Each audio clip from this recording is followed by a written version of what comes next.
Okay, welcome back. Today we're going to be going and talking about the first wash, which is my favorite part of the process when it comes to painting. It's the wettest, it's the messiest part. I love it.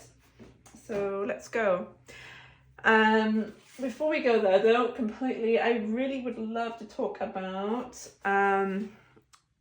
this, what I call it, in the mini lesson we did together.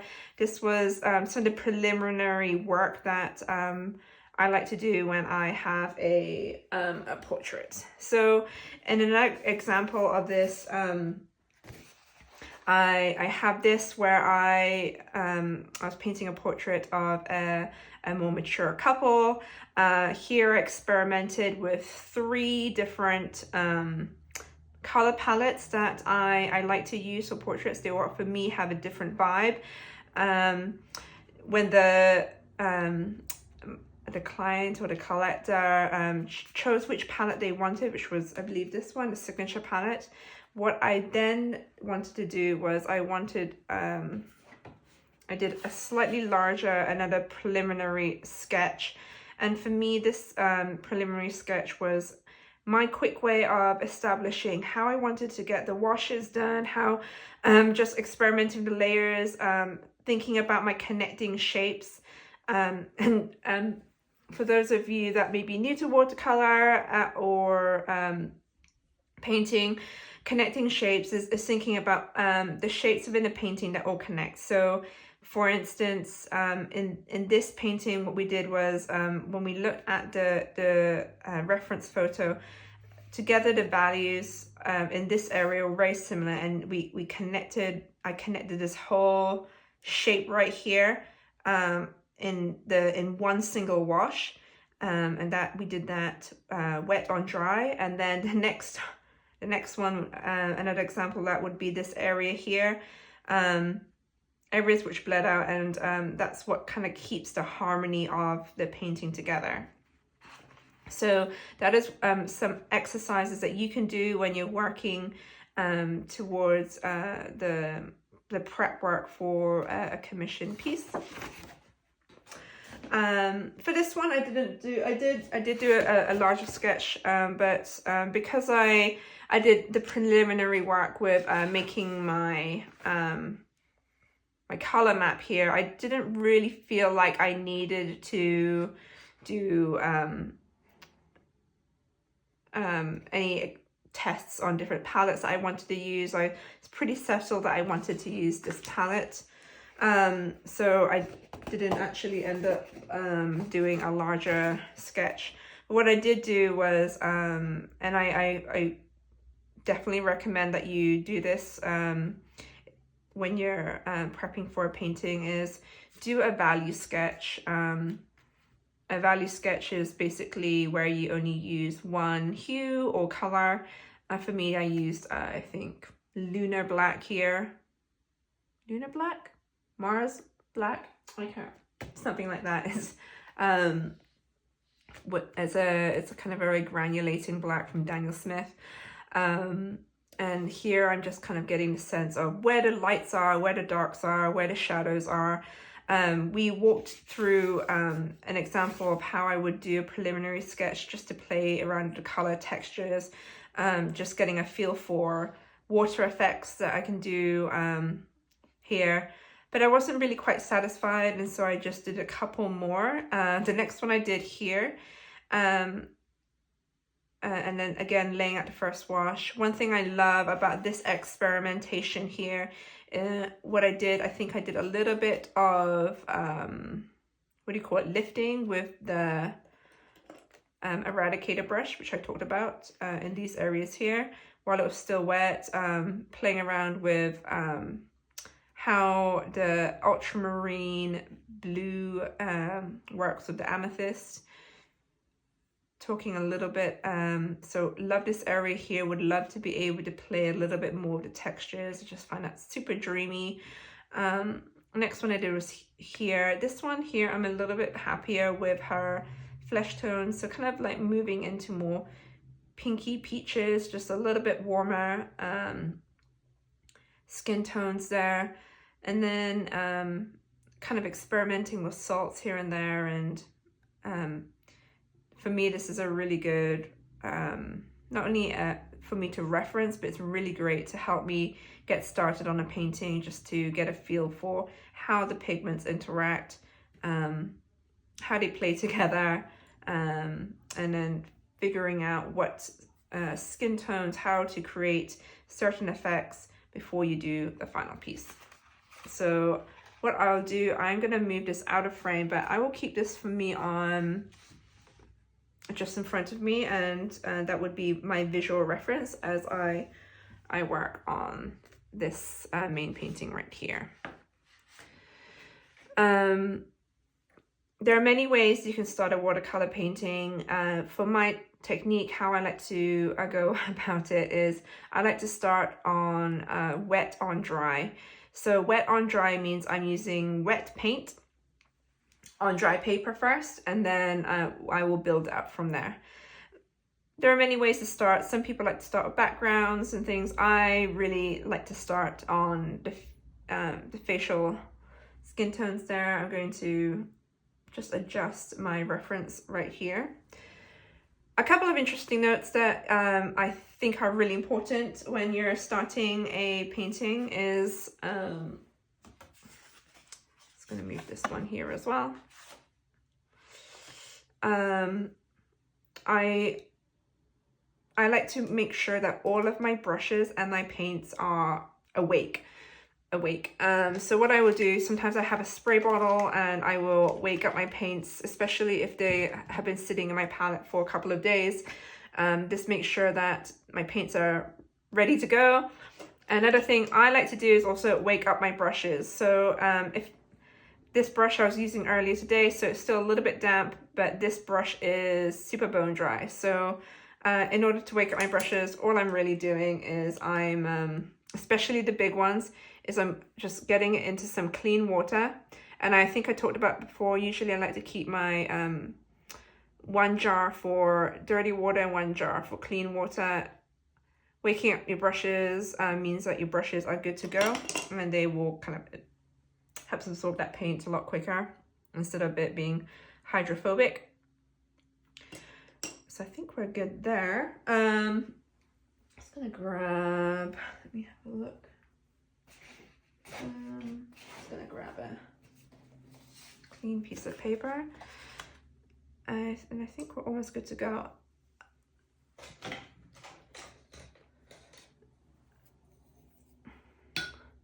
So I didn't talk about this, but I did grab a synthetic brush from my brush palette, brush pot over there. And what I'm gonna do is, oh, it's a little bit dirty. Let's start again.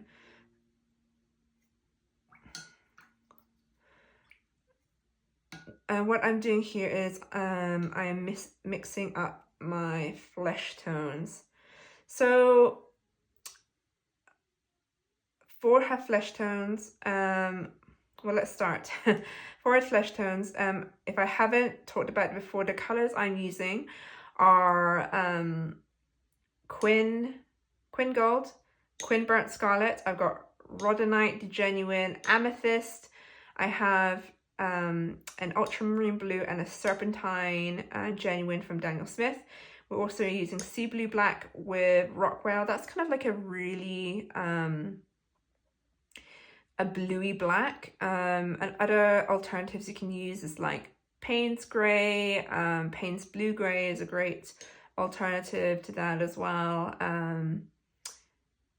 And I'm also using Amazonite Genuine. You can use whatever colors you want. Hopefully you would have a chance to already play with them in this mini exercise that we did earlier together. So skin tones, I'm mixing the yellow, which is my Quin Gold. I love this because it is it's kind of like a really warm gold color. And just grabbing some Rhodonite Genuine. Skin tones typically will be the only color that I will mix on a palette, typically. because I just really want to get a, I really want to be able to mix most of my colors on paper. And for me, that by doing so, I find that the pigments will play a little bit better together and create a nice effect. I'm also going to create a little puddle of Rhodonite Genuine as well. But I don't want it to be too pink, so I will add a little bit more of the Quin Gold. The reason why I'm using a synthetic brush for mixing, oh, that's too much, mixing my color is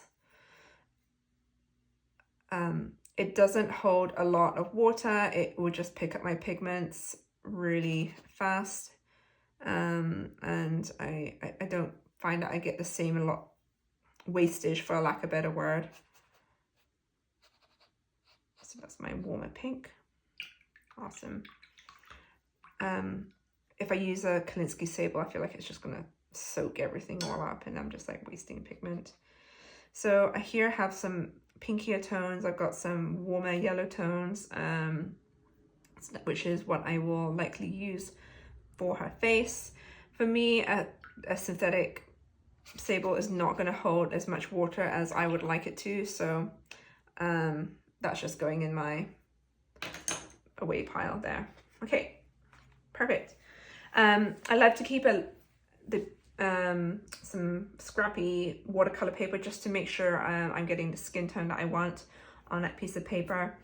Fine.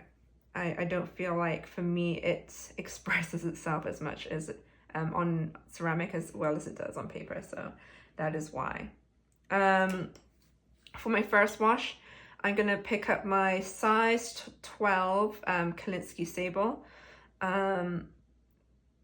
This is my big brush, and sometimes I like to hold the next brush down, which is my size 10 Kolinsky Sable, in my other hand, and I use this as like my blender on the go if I need it.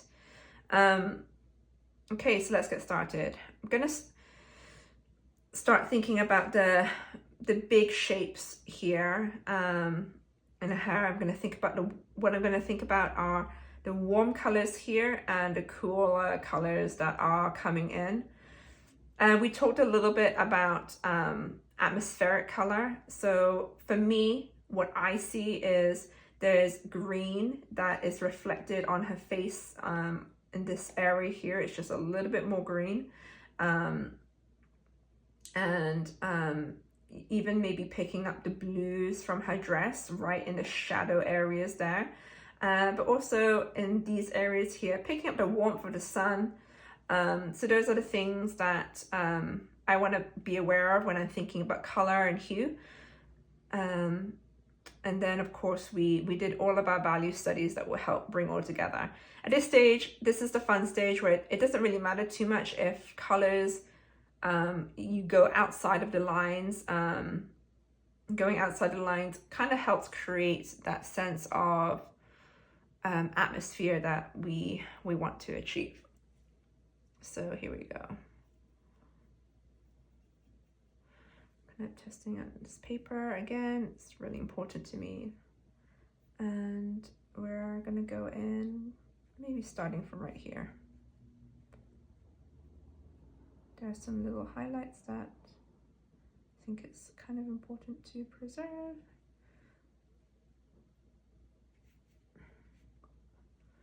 And like I said, this is when I have my other brush on hand to bleed out any hard lines I don't want right away. Picking up my pinkier color right here, dropping in. There's some highlights there I want to preserve.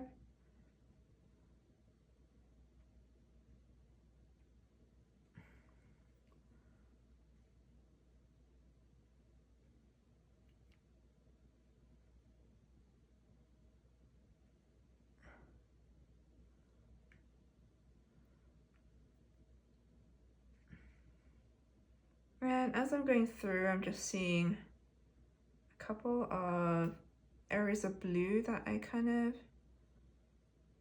just want to start getting in.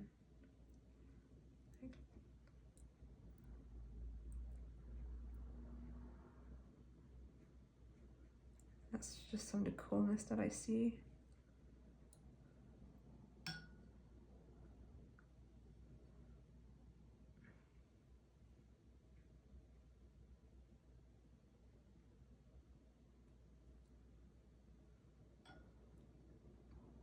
This is the stage where I let the watercolor be. And thinking about movement of your brush,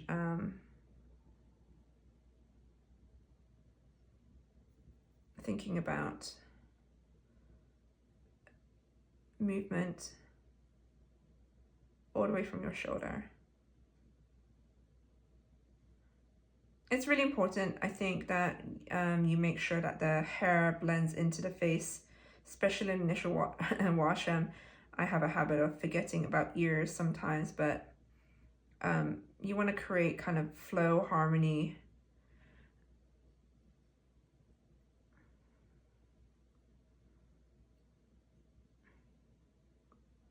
Again, a lot of blue here. Oh.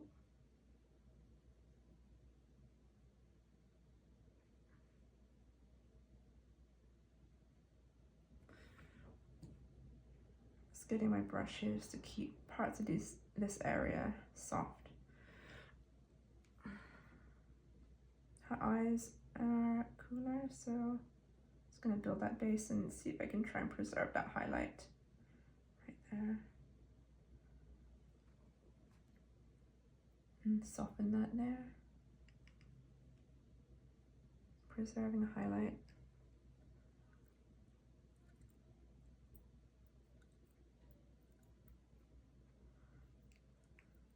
At this stage, I'm really just trying to keep everything connected.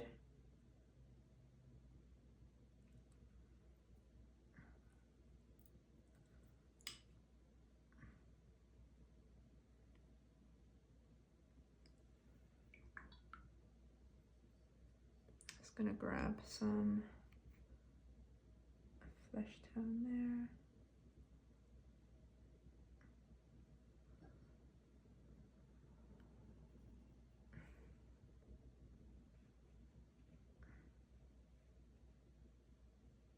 She's very pink around here, so just letting everything bleed in, just not worrying too much.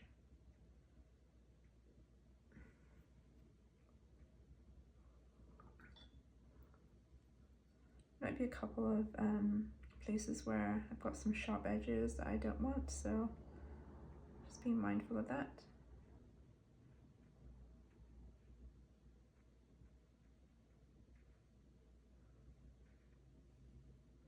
Kind of a warm peachy, kind of goes a little bit purple there, but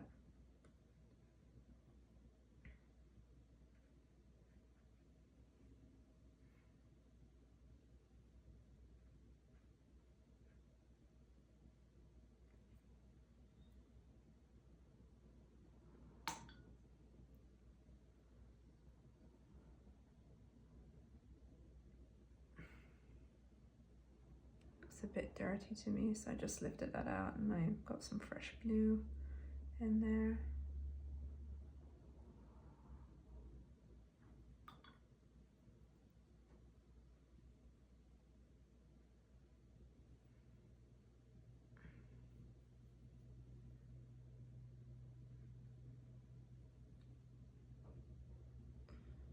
Let's warm that up a bit.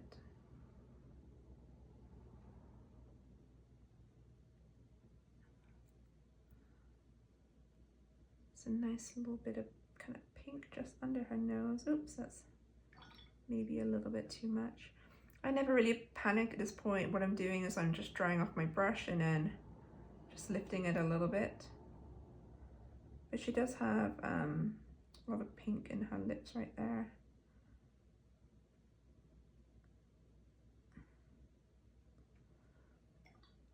I start bringing in some of this Serpentine where I see, and I'm just letting the colors meld together. I'm not concerned. I find that you will get better skin tones if you don't just use skin tones. If you look at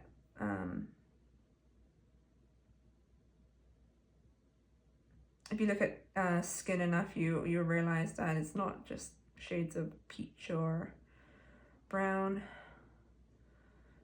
but you've got blues and you've got greens and you've got purples, and thinking about the environment around it and how they talk together, you'll get a lot more convincing skin tones that way. Another helpful thought when considering skin tones is thinking about the blood in the skin, under the skin. Try and connect that together.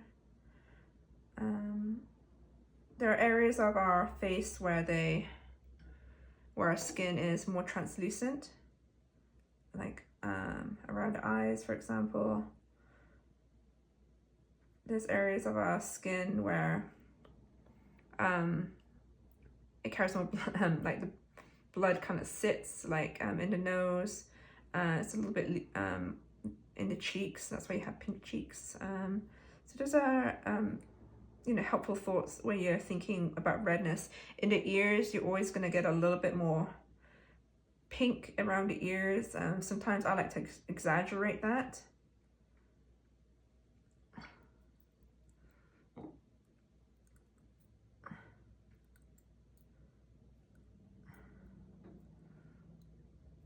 It's going to bleed that out to our environment.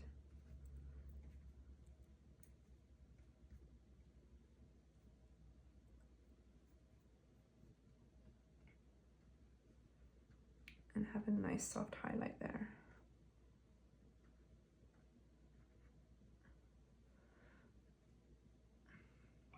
Just going to get some clean water, just blend that up. I'm going to try and keep everything nice and soft in areas which I want to be soft.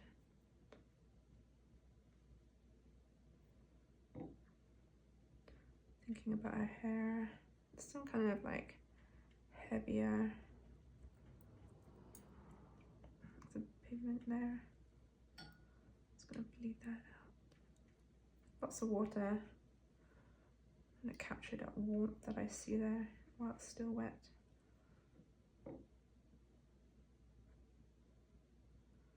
That side's a little cooler. I might even throw in a bit of, be too much.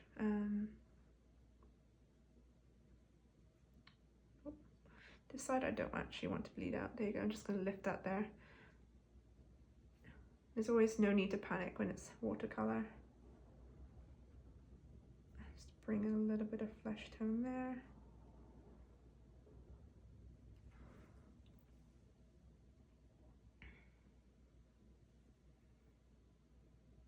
Wonderful.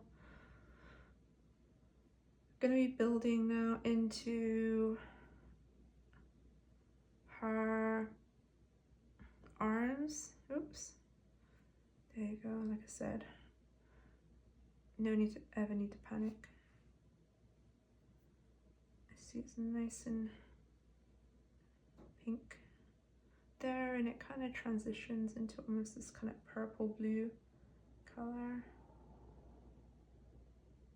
And then it gets really green just under the shadows, because it's kind of picking up the pigment, I imagine, from the grass around her. You can see here, this is where I'm just letting the color mix on paper.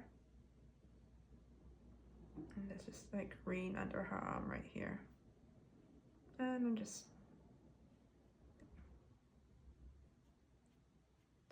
always think about the direction of your brush stroke. I'm not arbitrarily moving my brush, but I do try and think about the surface of what I'm painting, and I want to imitate that. If I'm making grass, I'm using a little bit of energy right there. If I'm doing something soft or I'm lifting, I'm being very gentle with my brush and trying to, for example here, trying to soften edges and things I don't want to be too hard. She's a toddler, she doesn't have like hard edges. I kind of want to create this kind of sense of softness and roundness. Toddlers, their heads don't have the same structure or dimension as an adult head does, so with that in mind, just gonna lift that out.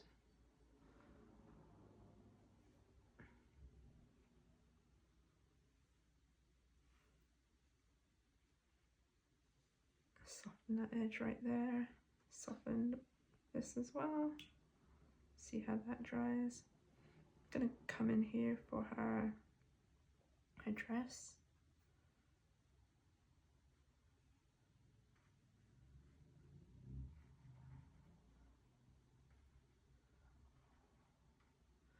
I like going in with nice bold pigment and letting the pigment mix, just grabbing some Amethyst there for where it's a little bit darker.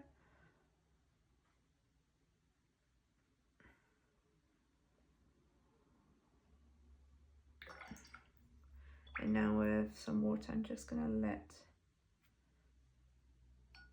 the water do its work. It's just a clean brush there. You see those beautiful patterns that are forming.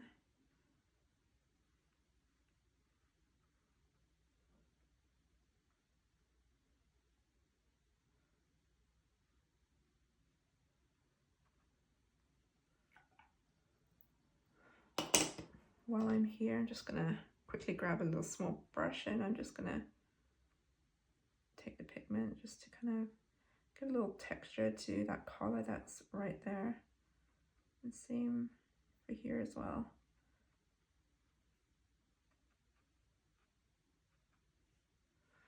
And also while it's wet, kind of want to pick up a little bit of what's around her. There's grass around her, so there's going to be some of this, pick up some Amazonite there. I just want to pick up that atmosphere, plop that atmosphere right into her dress and not worry about it.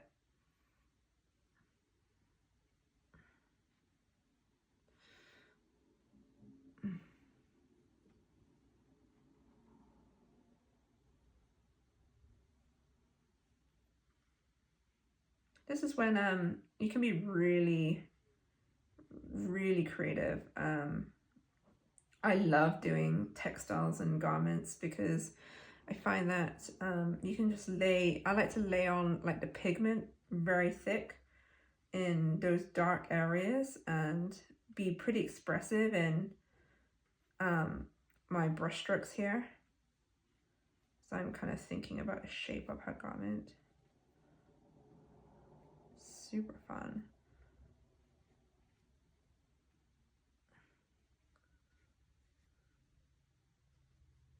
I'll get some amethyst with that dark shadow area. It's right in there. I'm trying to let the pigments talk to each other. I'm laying it. You want to use a lot of water for this because if you don't, it's going to dry real quick and you're not going to see the pigments play with each other as much.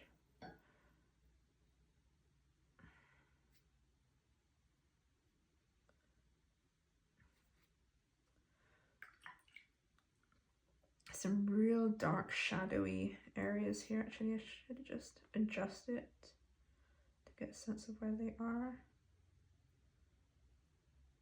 I'm going to use that amethyst for shadow. It's working in wet on wet here.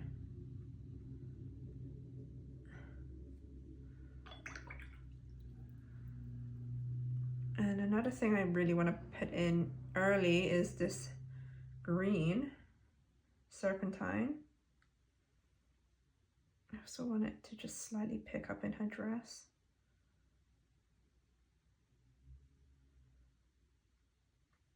you're gonna get a lot better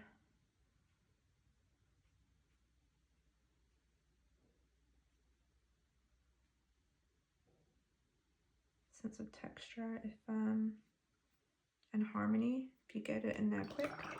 And while it's still wet, I'm getting some clean water and I'm just letting the tip of my brush just touch it and letting it bleed out and intermingle. Thinking about where I want. Preserving some highlights, but also letting it play, letting the water do its thing here.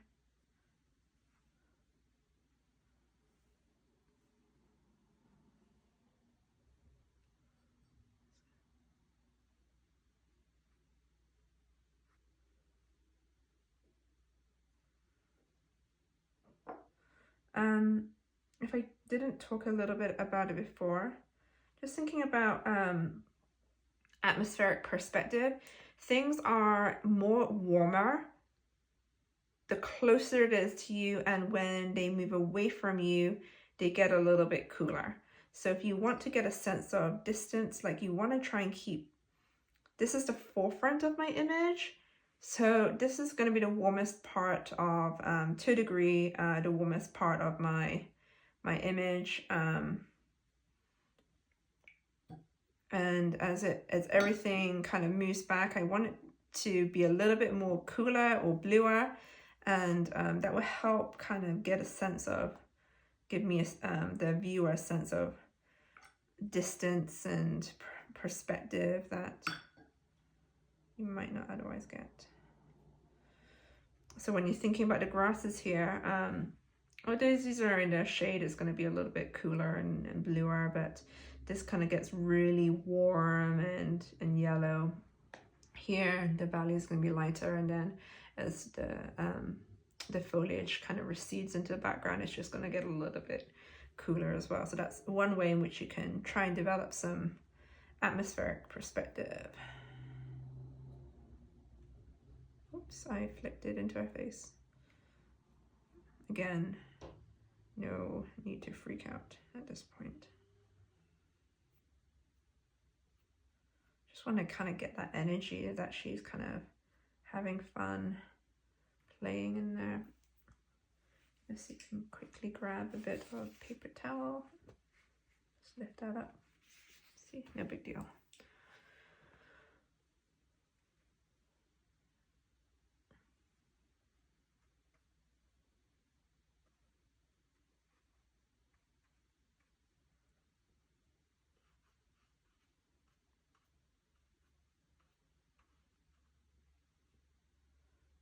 I'll get a bit more pigment and excitement in there.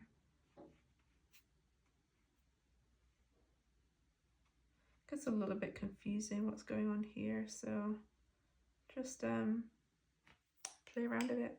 I'm just gonna confuse the edges there, keep people guessing.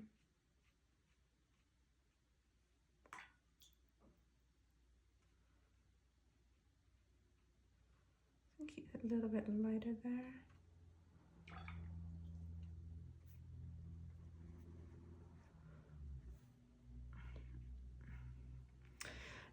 You can see usually for garments and texture and clothing, I do like to get the values in there really quick. I don't like to do too much work on clothing and detail because for me that's not my focus.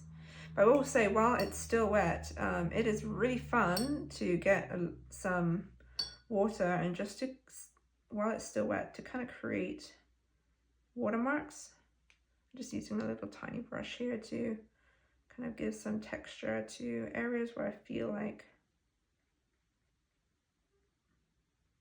could communicate fabric a bit more.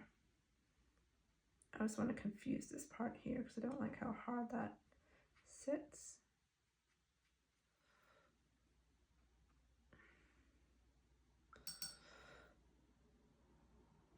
I might try and save that highlight there. Okay, so This is my Eradicator brush, and I'm just going to, there you go.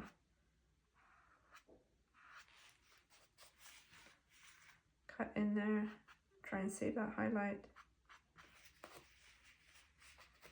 Just using a little bit of water, and the other thing I'm going to do with a smaller brush, I'm just going to soften some of these edges because I don't really want, something you should know about painting, hard edges draw attention, soft edges don't, and this is not the focal point of the painting. I want it to be noticed, but I don't need it to have, it's not the star of my show. So just going to soften some of those edges right there because they are, for me, they're going to be distracting. It's not the main point of my story here.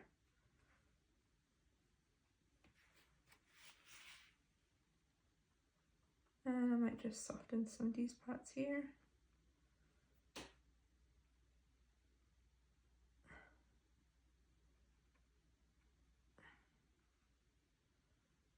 There we go.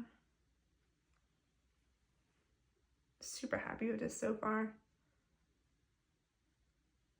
She's got these little dots in her dress, and now that it's not too wet and it's kind of, some parts have lost the shimmer a little bit, I'm just gonna dab a little bit of the pattern in there.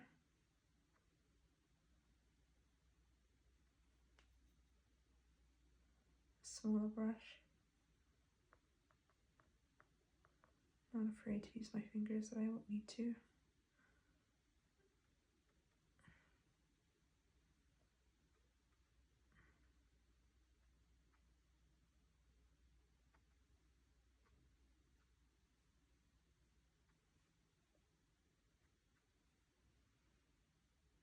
Awesome, super happy with that so far. Soften that part as well. Again, like I said, I don't really need this to be the main focus of the image, so I want to confuse the lines here a little bit.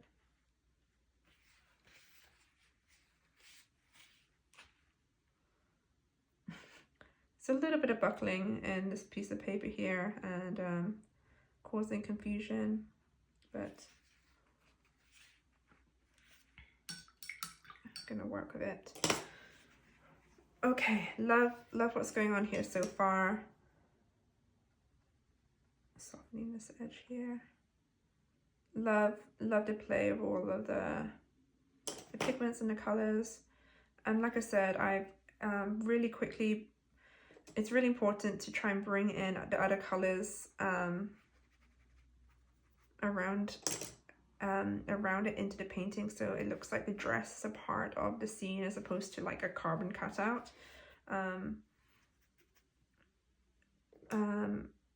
Bringing in the colors together, that's what kind of gives it that sense of atmosphere and harmony. But here I love how the Amazonite plays together. I'm just gonna actually maybe wet it. I want to create a nice dark but soft value above her head because I love how it kind of almost creates this like vignette effect. It's not this cool.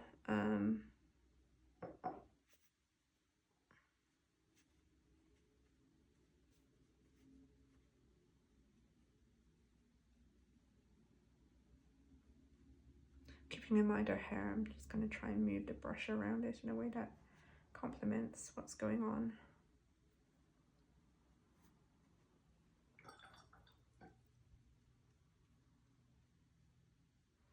And while it's still wet, I do want to just warm up some areas.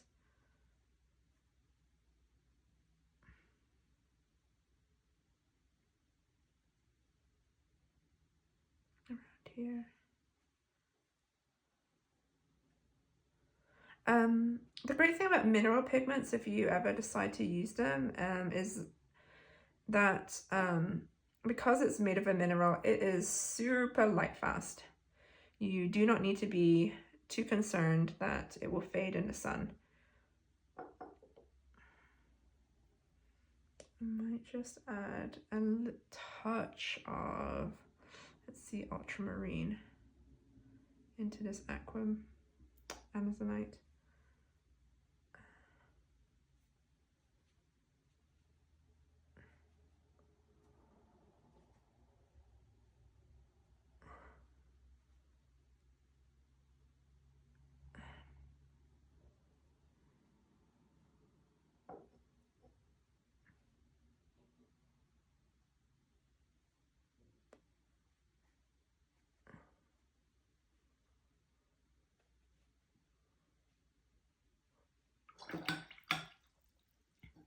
So I don't want this hard line above her hair, and I want it to kind of talk to like the gold and goldy orangeness in there, so a little bit more. I'm gonna add that in there. Oops. I think that's quite a warm base there, so fine to have that happen. But I'm just going to soften that edge there.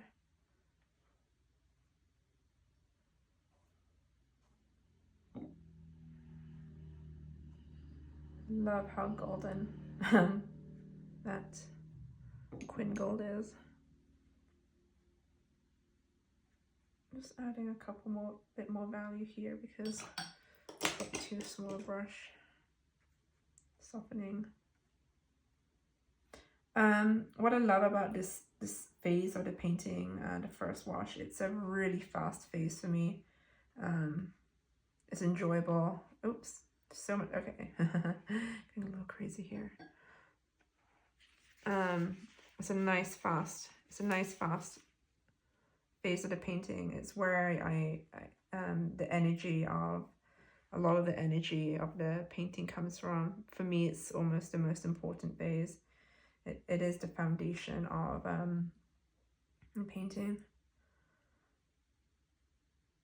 Probably exaggerating the amount of red in there, but don't be concerned at this point. Nothing to fear.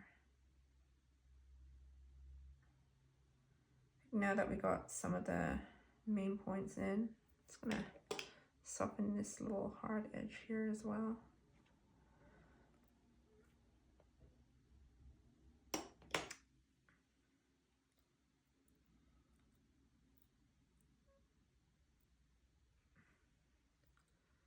Let's add a little bit more while things are still kind of wet-ish,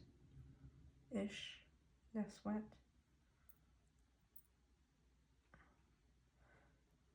This isn't quite wet on wet, just in case this part is dry, but I do want to just kind of lay this out while I can in the first part of the wash, just helping kind of build that sense of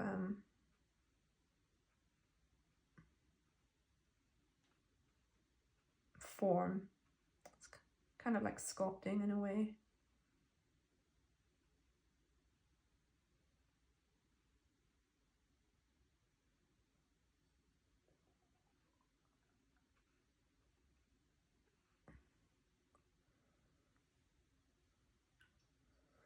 Just always be aware of the edges that you're leaving, where you want them to be hard and soft. I like the edges of my highlights being super hard, but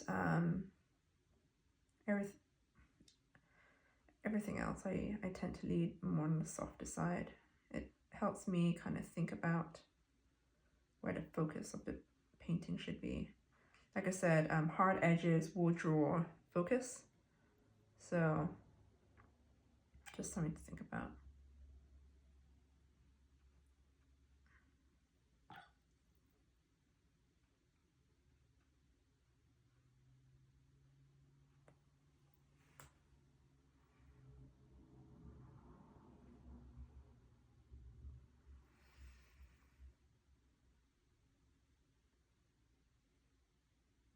So what I'm doing at this stage is I'm doing my best to try and scan what is what is wet, what is dry. I think some artists, I recall, I didn't invent this phrase, thought, but painting watercolor almost is always like a controlled emergency. Oh, that's got pink in it still.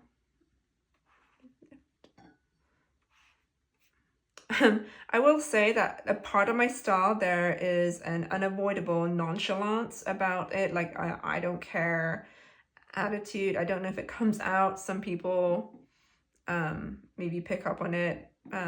If that's you, cool, let me know. It's there. I think it goes a part of my personality, and yeah, it's what I enjoy. Anyway, here I'm just trying to get in a sense of feeling of the I think it's like, what do they call lion? Dandelions in the back there. That Serpentine was actually pretty hot.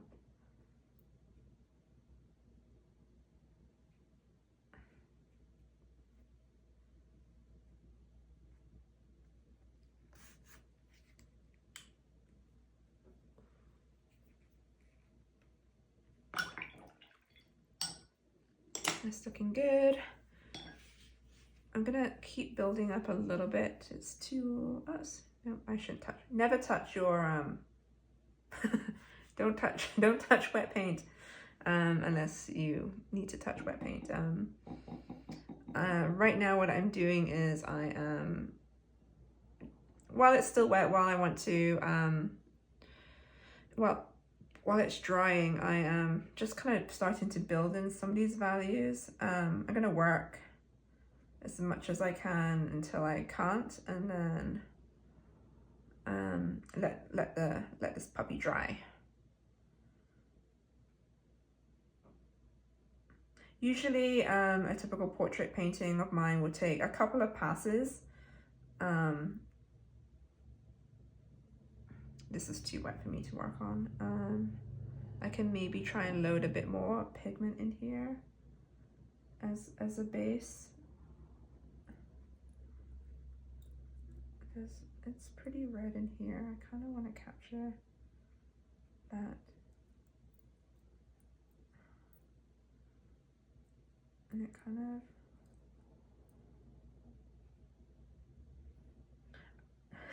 I should say as well, with watercolor, sometimes you have to embrace the fact that it may go through an ugly phase, but if you can move past that, cool, because it's worth it. It's worth sticking with it. In any painting, try and work through the ugly phase.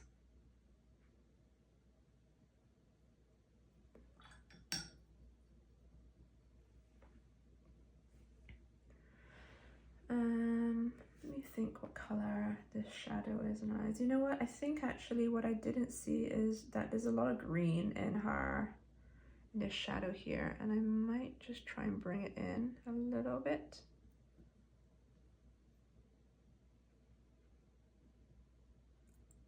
And that's just kind of really reflecting off from the environment around her. She's so pretty. So this is actually a daughter of a friend, a good friend. I should tell you that there was about, I don't know, 3-4 years that we just stopped talking to one another after she got married. And it wasn't that we just stopped talking to each other, but like I was avoiding her. I had a lot of hurt and bitterness about things, and I think she was kind of hurt and stuck as well. I'm just noticing that there's actually a really warmth under her nose right there. Anyway, after a number of years like avoiding each other, not talking, and her moving away, it took around about the pandemic for us to kind of connect. I was dating my then boyfriend, who's now my husband, at the time, and he convinced me to, you know, explore the idea of reconciliation and hurt, and maybe I'll talk about it in another video later on this series. But all to say, when we took account of each other's side of the story,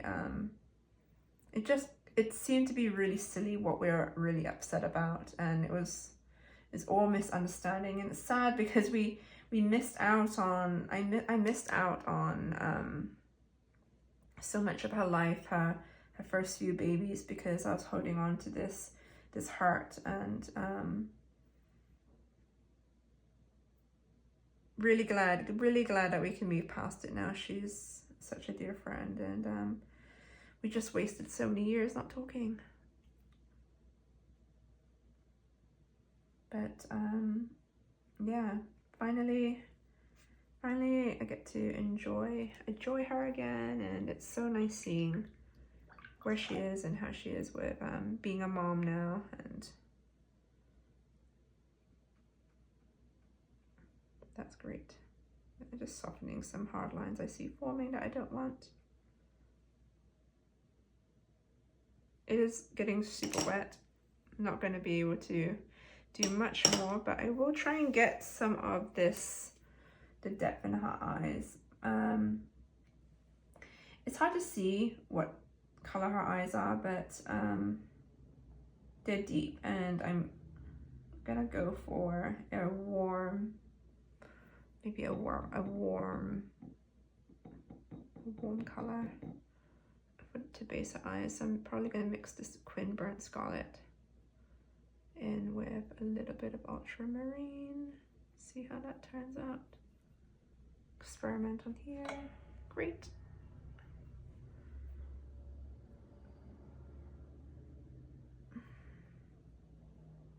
There's almost no distinction. Oh, maybe too soon. This one I can do it.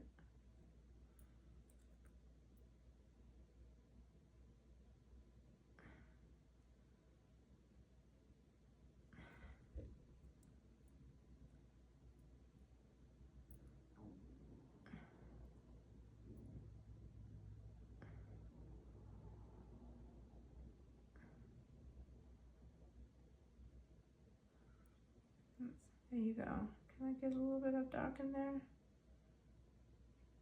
A little soft darkness.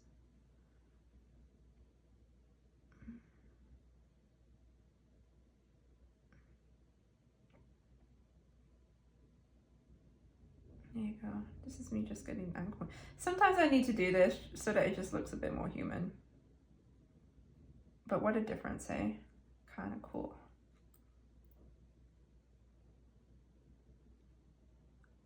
I should get those lines in. Kind of just comes to life, starts to come to life almost right away. Some dark bit. You know what? This is the dark bit of her ear, and I need to lift up some of that color because I've just gone right into the highlight here.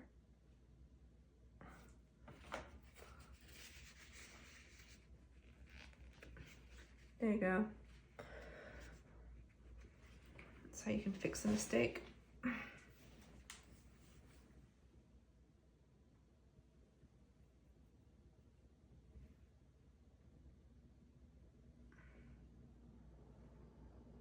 Oh, it's so wet there. I probably shouldn't have done that either.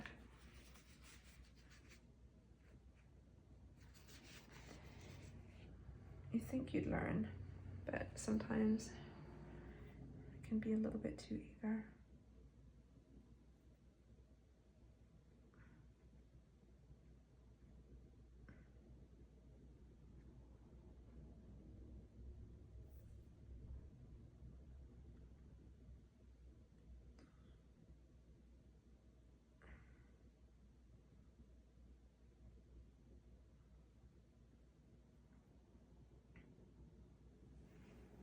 There you go. I think I'm nearly done the first wash. I'm just trying to put a couple of bits of this pigment up here, so kind of makes sense.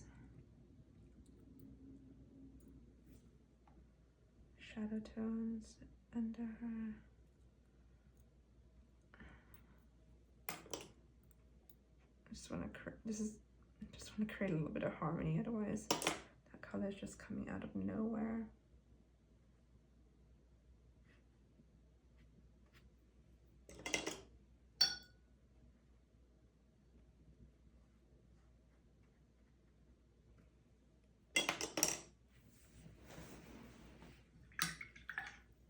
So let's see if I can lift out a little bit of an ear while I'm here.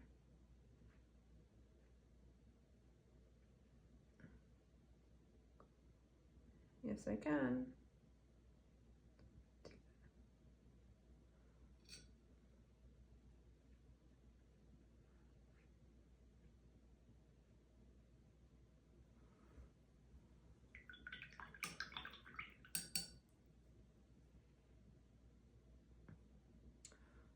I just bring in a little, there you go. Probably a little bit premature, but I couldn't help myself.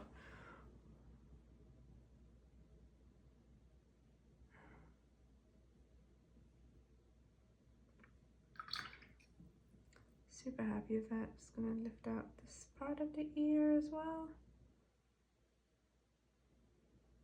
Confuse that line. Blend this hard line if I can. Yep. Blend this hard line if I can. Just lifting it out. Take some time to fiddle if you need to. This is the fun part of the painting. I feel like just squinting, I need a little bit more dark valley here for this to make sense. I'm just trying to decide what color I need that to be.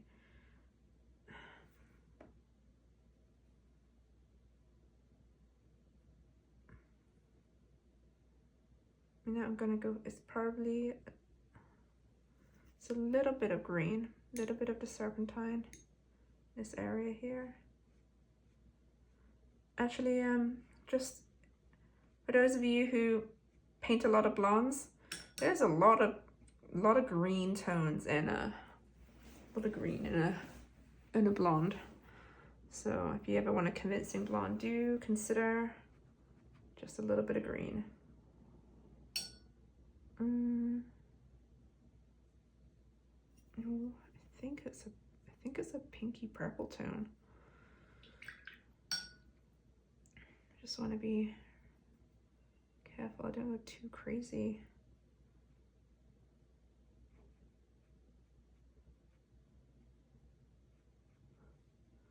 It's still wet, so it's still playing together.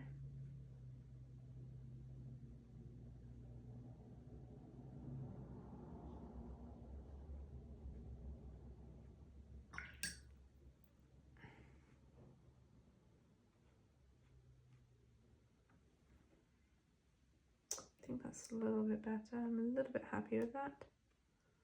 Marginally. I want to bring a little bit more bluey purple into her face there. Like I said, the only time I really like mixing color in a palette is when I am doing skin tones.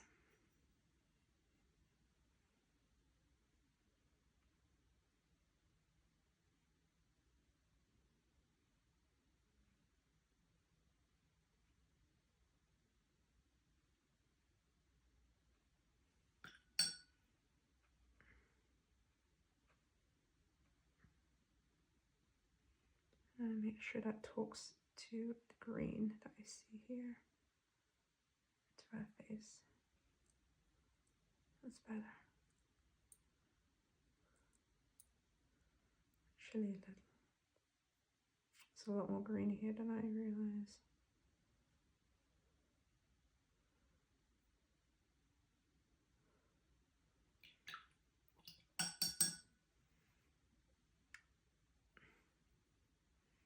It's better for me already.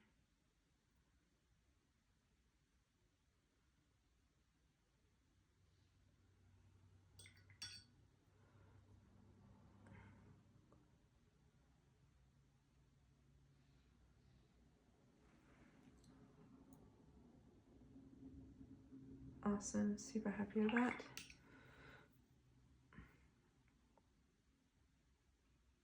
Just trying to soften these edges here before the parts I don't want to get too hard right now.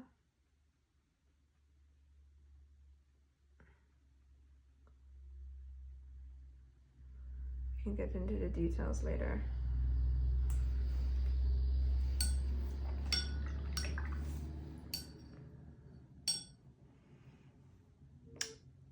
Might just go here, check the values.